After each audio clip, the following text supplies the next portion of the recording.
Hello दोस्तों, आज से हम कक्षा 12 इंटरमीडिएट की फिजिक्स को शुरू करेंगे।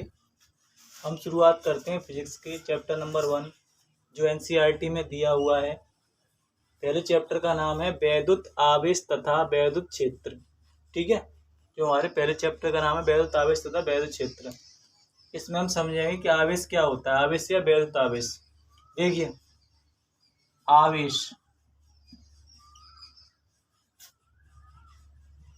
आवेश में दो गुण होते हैं। एक तो यह वैद्युत प्रभाव उत्पन्न करता है।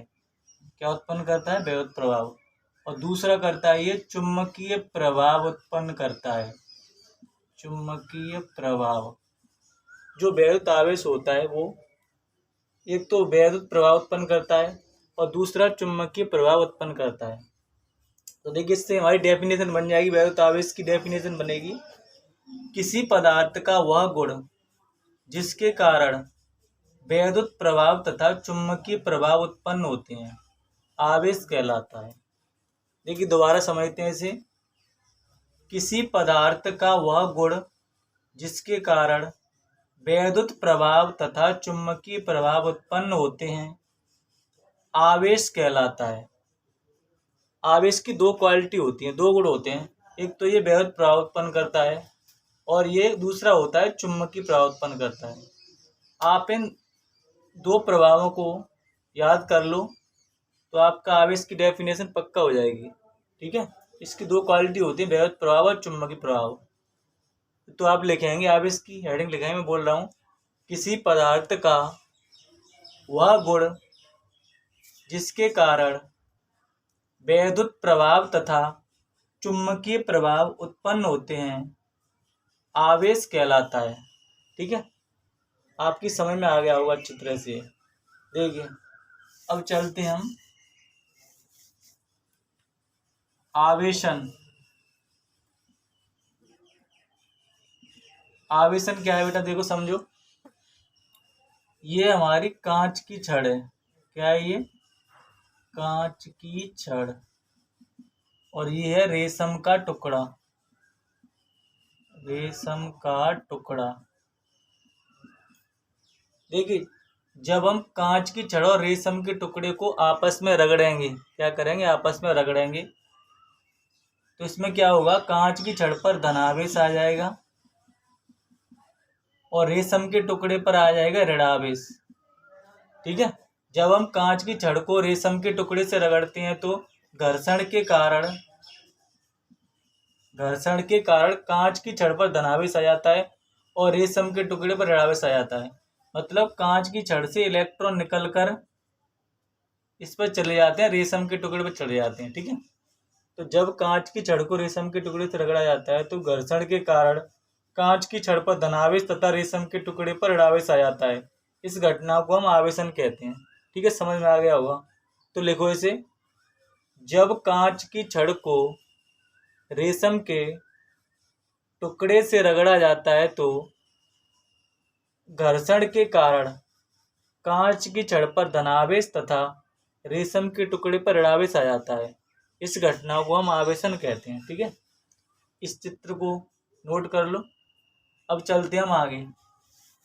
आगे हमारा है आवेश के प्रकार। आवेश के प्रकार। देखिए, आवेश हमारे दो प्रकार के होते हैं। पहला आवेश होता है हमारा धनावेश। पहला होता है धनावेश। ठीक है, देखिए, हम जानते हैं कि प्रत्येक पदार्थ के अंदर इलेक्ट्रॉन, प्रोटॉन और न्यूट्रॉन। इलेक्ट्रॉन पर होता है माइनस, प्रोटॉन पर होता है प्लस, और न्यूट्रॉन एक आवेशहीन कण है। इस पर ना तो माइनस होता है और ना ही प्लस आवेश होता है। ठीक है, यदि हम इसमें से इलेक्ट्रॉनों को बाहर निकाल दें, इलेक्ट्रॉन को माइनस बाहर निकाल दें इलेक्ट्रॉन, तो इस पर क्या बचेगा? प्रोटॉन बचेगा जो पॉजिटिव है, तो इस पर प्लस बचेगा। क्या बचेगा? प्लस। इसमें से क्या इलेक्ट्रॉन निकाल दिए तो इसमें क्या हो रहा है? इलेक्ट्रॉनों की कमी हो रही है। क्या हो रही है? इलेक्ट्रॉनों की कमी।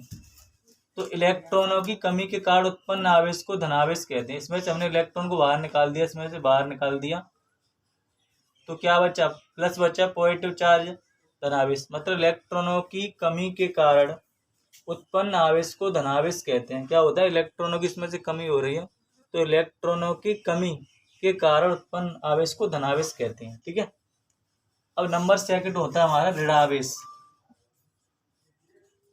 ऋणावेश देखिए, ऋणावेश में क्या है, इसमें इलेक्ट्रॉनों की अधिकता होती है, इसमें इलेक्ट्रॉन आ जाते हैं। ठीक है। इलेक्ट्रॉनों की अधिकता के कारण उत्पन्न आवेश को ऋणावेश कहते हैं। मतलब किसी पदार्थ पर अतिरिक्त इलेक्ट्रॉन आ जाते हैं। जो हमारा धनावेश था उसमें तो इलेक्ट्रॉनों की कमी होती थी, इलेक्ट्रॉन बाहर निकल जाते थे। और ऋणावेश में क्या है कि इसमें अतिरिक्त इलेक्ट्रॉन आ जाते हैं। इलेक्ट्रॉनों की अधिकता के कारण, क्या, इलेक्ट्रॉनों की अधिकता के कारण उत्पन्न आवेश को हम ऋणावेश कहते हैं। ठीक है। अब चलते हैं नेक्स्ट अगले टॉपिक पर हम। देखिए, धनावेश और ऋणावेश से संबंधित एक फॉर्मूला होता है हमारा, फॉर्मूला Q बराबर NE। Q बराबर क्या होगा, NE। ठीक है। Q होता है पदार्थ पर आवेश, N होता है इलेक्ट्रॉनों की संख्या, इलेक्ट्रॉनों की संख्या, E होता है इलेक्ट्रॉन का आवेश, इलेक्ट्रॉन का आवेश। ठीक है। जो इलेक्ट्रॉन का आवेश होता है ये हमारा वो होता है 1.6 इंटू 10⁻⁻19 कूलम ऋणावेश। इस फॉर्मूले को आप नोट कर लेना। ठीक है। समझने के बाद तुरंत नोट कर लेना। अब चलते हैं अगला टॉपिक, मूल आवेश। अगला टॉपिक है हमारा मूल आवेश। मूल आवेश क्या होता है बेटा, मूल आवेश को समझिए। देखिए, मैंने बताया था तुम्हारा इलेक्ट्रॉन का आवेश कितना बताया था, ये बताया था 1.6 इंटू 10⁻⁻19 कूलम ऋणावेश। ठीक है, ये बताया था मैंने इलेक्ट्रॉन का आवेश। जो हमारा इलेक्ट्रॉन का आवेश होता है वही मूल आवेश होता है। मतलब इलेक्ट्रॉन के आवेश को ही हम क्या बोलते हैं, मूल आवेश। क्या बोलते हैं, मूल आवेश। इसकी बहुत सरल डेफिनेशन बनेगी जो आपको बहुत जल्दी याद हो जाएगी। मूल आवेश किसे कहते हैं, ऐसे कुछ पेपर में आएगा तो हम कैसे लिखेंगे, इलेक्ट्रॉन के आवेश को, इलेक्ट्रॉन के आवेश को मूल आवेश कहते हैं। मूल आवेश बराबर जो इलेक्ट्रॉन का आवेश कितना होता है 1.6 गुणा 10⁻⁻19 कूलम ऋणावेश। ठीक है, ये मूल आवेश हो गया। अब चलते हम आवेश की परमाणुकता। आवेश की परमाणुकता या आवेश का क्वांटीकरण। अब चलते हैं आवेश की परमाणुकता या आवेश का क्वांटीकरण। देखिए, एग्जाम्पल से हम आपको समझाएंगे, इसे बहुत अच्छी तरह से समझना। देखिए, एक इलेक्ट्रॉन, 2 इलेक्ट्रॉन, 3 इलेक्ट्रॉन, कितने भी इलेक्ट्रॉन हो सकते हैं। ठीक है, 100 इलेक्ट्रॉन हो सकते हैं किसी पदार्थ पर, किसी पर 10,000 इलेक्ट्रॉन हो सकते हैं। ठीक है, किसी पर 1,00,000 इलेक्ट्रॉन हो सकते हैं। मतलब कितने भी हो सकते हैं, 1 इलेक्ट्रॉन से लेकर कितने भी इलेक्ट्रॉन हो सकते हैं। ठीक है, तो किसी वस्तु का आवेश इलेक्ट्रॉन के आवेश का पूर्ण गुणज होता है। मतलब इसमें क्या है कि 1 का इसमें 2 हो रहा है इलेक्ट्रॉन के आवेश का। किसी वस्तु पर जो आवेश होगा वो इलेक्ट्रॉन के आवेश का पूर्ण गुणज होगा। ये इलेक्ट्रॉन का आवेश है। किसी वस्तु का आवेश इलेक्ट्रॉन के आवेश का पूर्ण गुणज होगा। ठीक है, 1 में ई का इंटू हो रहा है, इसमें 2 में ई का इंटू हो रहा है, 3 में हो रहा है, 100 में हो रहा है।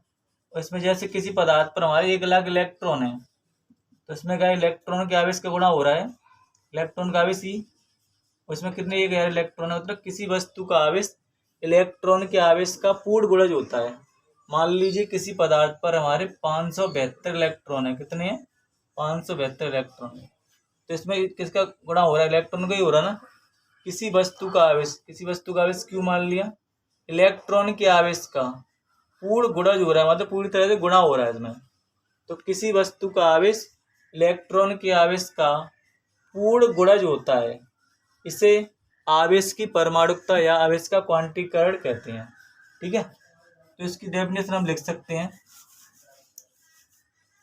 किसी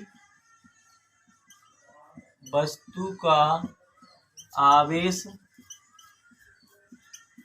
इलेक्ट्रॉन के आवेश